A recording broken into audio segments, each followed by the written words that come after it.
But yeah, I just wanted to introduce myself. My name is Richard Meyerscough. I am a recruitment coordinator for the Department of State Hospitals in Atascadero, formerly kind of known as ASH. Everybody still refers to it as that. But if you look for our online presence, it will be under that Department of State Hospitals Atascadero title.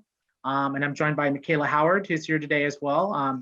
Michaela, and we're both fellow recruitment coordinators. So what is our job? It's really to help you with the employment system. So I'll talk a little bit about what the hospital is and explain a little bit about the process, and then maybe we'll give out we will for sure give out some contact information, and we recommend you kind of follow up with us to get personalized guidance. It can be tricky. So we're a state of California facility. So we are beholden to the civil service employment process that the state has. And that can be a little bit confusing, and we totally appreciate your patience with that. Unfortunately, we're not able to change those rules. Those rules are given to us by Sacramento, but I think it's worth it for a great job. We are a psychiatric forensic facility. For those of you who are kind of unsure about what it is we do. So what is that? That means we're a state agency, and our patients are sent to us typically coming from by court order, well, usually by court order, but typically coming from prisons and jails. So we're a forensic facility. That means we're a lockdown facility. We are not community-based. Our patients do not come to our lobby and check themselves in, for instance. They are sent by the court. So we have a security similar to a prison or a jail. So you'll feel that sort of sense of security once you come to the facility itself. Like a prison or a jail, we are very much like a little village. We have lots of different kinds of jobs. So healthcare for sure, right? That makes sense. So psych techs, registered nurses, clinicians such as psychologists, psychiatrists, social workers, recreational therapists.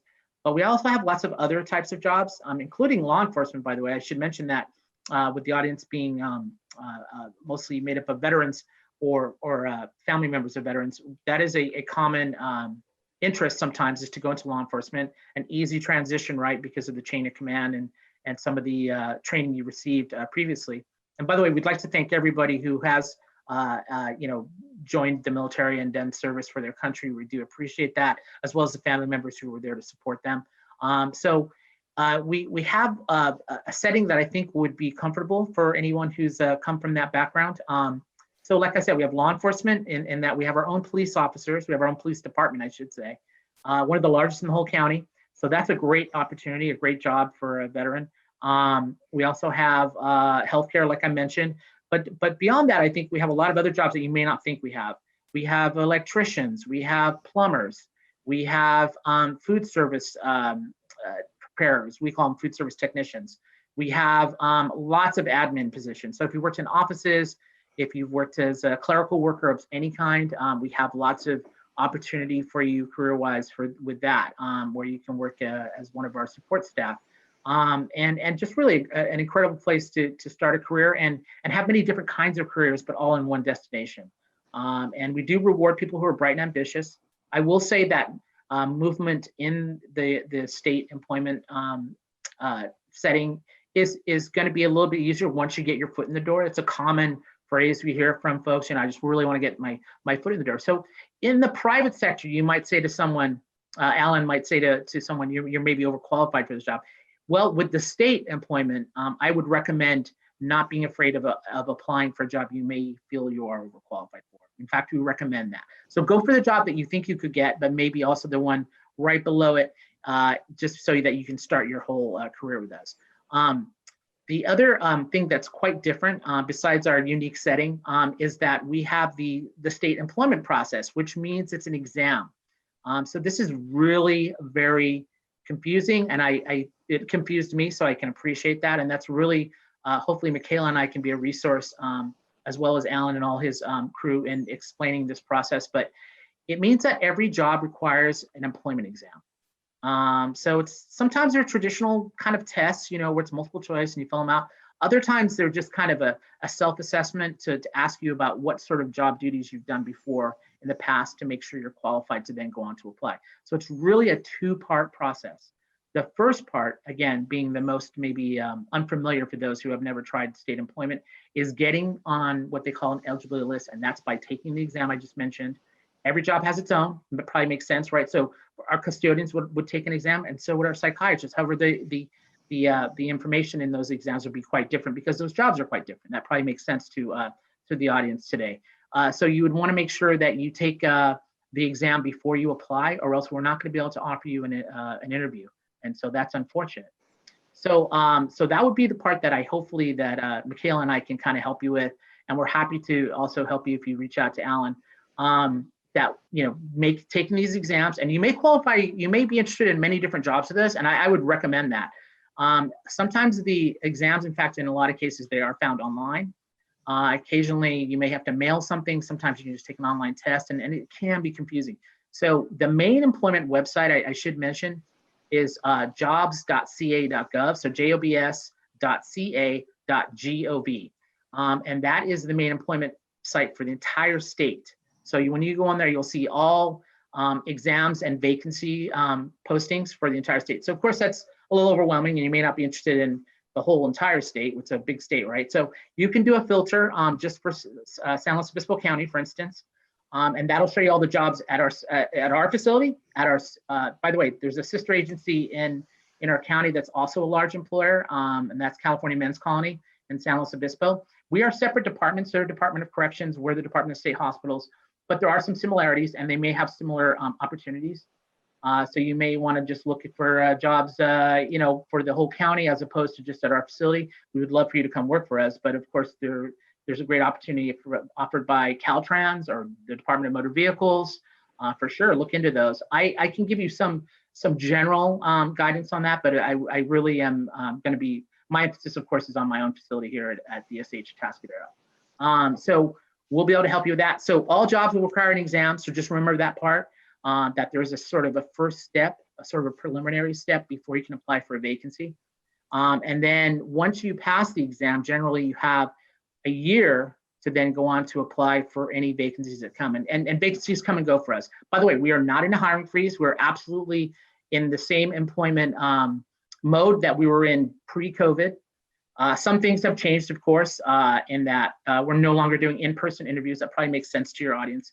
We'll be doing mostly telephone or some other type of system, maybe similar to Zoom, but most of the time it'll be a telephone interview. And so that's kind of where we've changed a little bit, but we're still absolutely hiring, and we're doing all the precautions that COVID entails. We're doing a really great job of keeping our staff and patients safe. So I wanted to mention, so what does it mean to be a veteran as far as employment with the state goes? Well, you get what they call veterans preference. So that doesn't get you the job, but what it does is, in most cases, it allows your exam score to be moved up to the top range. So you take, we'll just use a typical job here, office technician. It's like a clerical, entry-level clerical position, kind of like a secretary, I guess you might call it in the old days. And we utilize those folks all over the place. So you're trying to be an office technician, you take the exam that's required. It's actually available online. You take that exam and you get a 75. So you pass, but your score is, we'll call it in the C or B range, right? By filling out some paperwork, which we'll send you the link to do that, you'll get veterans preference, so that as long as you pass the exam, you're then moved up into the top level. So with the 95%ers, at the very top level of the scores. And that is very important for that particular job. Your exam is used as a screening criteria as to whether or not they'll be able to offer you an interview. So I think that's a really cool thing. So we try to reward all the folks for their great service, and we do appreciate that. And that is done through a separate agency, but I'll be able to send you the link, and then that's something that you can move forward with, and Alan may even have some background with that. But yeah, you want to make sure you do that as well, if for sure if you're a veteran. So lots of different kinds of jobs. We have admin, we have law enforcement, we have healthcare, food service, maintenance, custodians. We have 2,000 staff, by the way, so we're the largest employer in the county, I believe, at this time. And we have about 1,100 patients that we provide services for. So it is very much like a bustling little village. We're on about 200 acres. The hospital itself is actually quite big. The front lobby facade doesn't really give you an idea. It's a 1/4 mile in length, so it's a pretty large building. And then of course we have all the associated support buildings all over the property. And there you go. Now another interesting thing I should mention, and that was the process I used personally, is psychiatric technician. So psychiatric technician, what is that? There's a lot of questions about that in the community, even though we have psych tech as being a big part of the employment process for us. We have about, at any one time, by the way, 500 to 600 psych techs. So if numerically the largest opportunity we have, we partner with Cuesta College. They have a program for psychiatric technicians. It takes 1 year to complete. And then at the end, you sit down and take your state board. So just like a registered nurse would, you have to both complete the program and get your certificate, and then you're invited to sit down for the state boards. But our passing rate for our graduates is very high. So in all likelihood, if you're able to pass the program, you will then go on to be successful in getting your license. Once you get licensed, you then can, it's a great job. You're looking at it around, just a general figure, $60,000 a year starting. And then also, of course, the great state retirement and benefits, which I haven't mentioned, and that's probably another 40% added in. So those two things right there, as well as the salary, all three things I should say, make for a really great way to start a career. And then of course there's career pathways like anything else. You can become a shift lead, you can go on to become a unit supervisor, and then finally a nursing coordinator, and that's where you're making pretty good money. And so that's probably the number one career we have. And I think a really great way if you want to make kind of a right turn in your life, like I did. I'd worked in restaurants. I had certainly realized I was approaching 40 and I didn't know what I wanted to do. So I definitely made a great career move for myself. And now I have a psych tech license. And by the way, CMC hires psych techs. The county jail here in SLO hires psych techs. County mental health in SLO hires psych techs. That's just government entities that hire psych techs. So there you go. There's 3 opportunities alone, or maybe that's 4, in our county for getting your license, and a great program through Cuesta. And we're happy to send you, that's a Cuesta program. I want to make that really clear. So we're happy to send you to their website, and then you can find out more information by calling them. We can give you some general information. But one thing I should mention, which is really a cool thing, if you're able to get into the Cuesta Psych Tech program, there is an opportunity for you to work part-time while you're going to school at the state hospital. You'll get benefits and retirement from that. It's a part-time job, and that the only reason why we do that is because it's a really intense program that takes a lot of your time. Working part-time will be plenty. You'd have a hard time working a full-time job. So you, as a Cuesta student, that entitles you to other things, scholarships, Pell Grants, student loans, whatever it is that a Cuesta student is entitled to, you would also be if you join the psych tech program. So that's another common thing for a lot of our psych techs, I should say, are former vets, or veterans, I should say, and they have found that transition again into the whole chain of command, because we're kind of an interesting law enforcement meets healthcare setting. So there you go. But I'd say at least half our jobs are not patient related at all. So if you're not interested as much in patient care, we still have a lot of great opportunities for you. Hey, Richard, it's yeah. A couple of things in chat. Could one of you put in the CA.gov, that particular address as far as a state application is concerned? That would be very helpful. Yeah, no problem. We'll do that. I think Michaela's going to put that in. Yeah. She'll put in our phone numbers as well, Alan. Yeah. So you're welcome to join them. As you can probably tell, I'm working from home today, and Michaela's in the office, but we're available to you at or to your clients, full-time whenever they need anything, Monday through Friday, I should say. And we try to make sure that we respond to people within 24 hours. So hopefully that will be the case as we move forward. And we can't do as much in-person stuff. We used to allow people to come use our computers. In our office, we're closed because of COVID, so apologies for that. But there's really, as long as you have maybe internet access, there's really nothing to prevent you from taking any of our exams. There's no cost, by the way. That is, there's no cost to you other than your own time. And in some cases, you may have to mail a document, so there is, I guess, a cost there. But that's about it.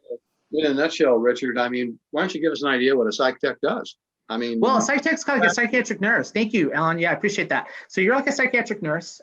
You are going to provide medication. So you'll actually be the one who dispenses those. You're going to escort patients to and from appointments. You're going to be a co-provider during group therapy, which is a big part of what we do. You're going to maintain security on the units by doing rounds. A lot of our patients have a high propensity for self-harm. So we really monitor their movements and their health at all times to keep them safe. You're going to be doing the mundane, errands, when we have to go pick up more supplies for the unit or something like that. But a lot of what you do is also paperwork. So we do reports on our patients. That way other healthcare professionals can read our reports to see how a patient is doing and hopefully how they're progressing. I'm trying to think what else a psych tech would do. There's kind of 1,000 different things, but that's kind of a generalization of what they would be up to. And how psych techs are utilized in other facilities would be similar, but probably also different. But that's how they're utilized on the units. You have a home unit you report to. That's like building rapport is really the biggest thing you'll be doing all day, which means just communicating, starting a therapeutic relationship with a patient. Sometimes it starts with, how's the weather today? How did you see the Dodgers the other day? Something like that. And then it leads into more profound interactions, where every day is different. Every day is different. Exactly. And by the way, some of our patients are also veterans. Sadly, they have a mental health issue, and then maybe they've also had a legal issue. Those two things have combined. So having that experience of being a veteran and talking to another veteran, I mean, that's just a win-win, right? So, and we have a lot of programs in-house for veterans because we understand that PTSD, other things may have been part of why they're with us. And so we're actually, a lot of what we do, our treatment mission is to get our patients ready to return to the community. Overwhelming amount of our patients are going to be returning to the community. I think there's a perception that maybe they come and stay with us for the rest of their lives. They do not. They're usually with us for about a year, maybe less. And then at some point, hopefully they're going to return to their community. So that's what we're getting them ready for. I think we do a good job of that, of getting them ready to return to the community. Recidivism rate for our guys, our patients, that is, all male population, is much lower than it is for the general prison or jail population. And that gives me a lot of hope. Well, the other thing that's important about that is returning people to society who, excuse me, are pretty much whole when they leave. Well, I mean, obviously that's our goal always. Mm-hmm. And but I think let me just say this: the most of our patients have profound mental health issues. Yes. So maybe more profound than you would find in a typical community setting. So they're going to need care and assistance in some cases for the rest of their lives. We hope to give them whatever that means. So if it's vocational training, to get them to be able to do a job, but in some cases maybe that's not appropriate for them. Maybe a full-time gig outside when they get it back to the community is not. So we will get them resources, right? So that they can get resources from their state and local government, as well as through the VA. Big deal there for their healthcare, which includes their mental health care. We will help them with those resources so that they can get whatever it is that's coming to them, and then also is going to help them flourish and stay out of trouble. That's the main thing. And I think we do a good job of that. It's never going to be perfect, and it's always going to be a work in progress. But that's our main goal. And again, we do realize that being if our patient is a veteran, that there's it's good that a lot of our staff are veterans. How's that? Well, that's exactly right, because mental health issues, suicide prevention, all of that is huge in the veteran community. And it's nice to know that there is a governmental agency, because governmental agencies, looked upon as monolithic and kind of were uncaring, and that's not the case at your facility at all. And I don't think so. I'm sure that sometimes we're not perfect, but I think that most of our patients are going to give us actually positive feedback. I mean, you can imagine being in a lockup facility that you're not there by choice. That can be a hard transition. But many times they've already been sort of institutionalized. Again, they've come from other, entities like SLO County Jail, for instance, or CMC. So they're sort of understand that, but they realize that our place is a place of healing. It's a place of safety. We're going to offer those two things way differently than the other institutions can. And I mean that respectfully, not to put down what they do, but we have great programs, and we keep our guys safe, and then we hopefully get them ready and to return to the community. In some cases, to their families. In other cases, we find other alternatives for them. But a lot of them are going to start working again. They're going to start living again in a free and safe way, and then not have to return to us. But that's our mission. That's what we do, and I find that part very. It's a big responsibility, and it's an amazing thing. Well, it is, and I think that what you do up there is amazing too, as far as not only just veterans, but the general population and what you do for them. Oh, Uh, thank you. Yeah, no, I it is, agree. and I've known graduates and that kind of thing. In fact, a couple of veterans, and it is amazing what if they buy into the program and work with the people who are trying to go ahead and really advance them. It's amazing what can be accomplished up there. But I just want to thank you and Michaela for coming on today. It's always nice to see you, and Michaela, nice to meet you. But I think what's Nice to really meet you. important here is for veterans who are out there, and there may be some veterans here who may be having some problems and those kinds of things. And I know as far as the admission process, it's a little bit different, but at the same time, to know that those kinds of facilities are available for veterans who really do need them. And Yeah, I would let me just say for anybody who out there who's here with us today that is suffering with a mental health issue, we're probably not going to be able to assist with that because we're taking folks who again are coming from prisons or jails. But there are resources here in this county, both private as well as public, and I know that county mental health does a lot of great things as well. So please reach out to someone if you're having any trouble. Sorry, I got a cat coming in the way here. If you're having any trouble with any of your symptoms, or if you suspect you may even have a diagnosis but haven't been diagnosed at this point, now there's always help out there. Every day is hopefully going to be better for you, and we appreciate that it is difficult sometimes transitioning to civilian life, and hopefully you'll get some assistance with that. And then as far as employment, Michaela and I are here to help you. A great career can help with a lot of those things, and the benefits we have are amazing. So yeah, reach out to us, and we'll turn it over to you, I guess, Alan. thanks. Thank you, Richard. Thank you, Michaela. Thank you for Thank you all for that. having us. Thank you so much. Always a pleasure. And again, thank you for being service providers with a collaborative. We really sincerely appreciate that as usual. And we look forward to working with you in the future. And we hope you both have a great week. Okay. Thank you. You too. Thanks for having us. Take care. Bye. Thank you so much.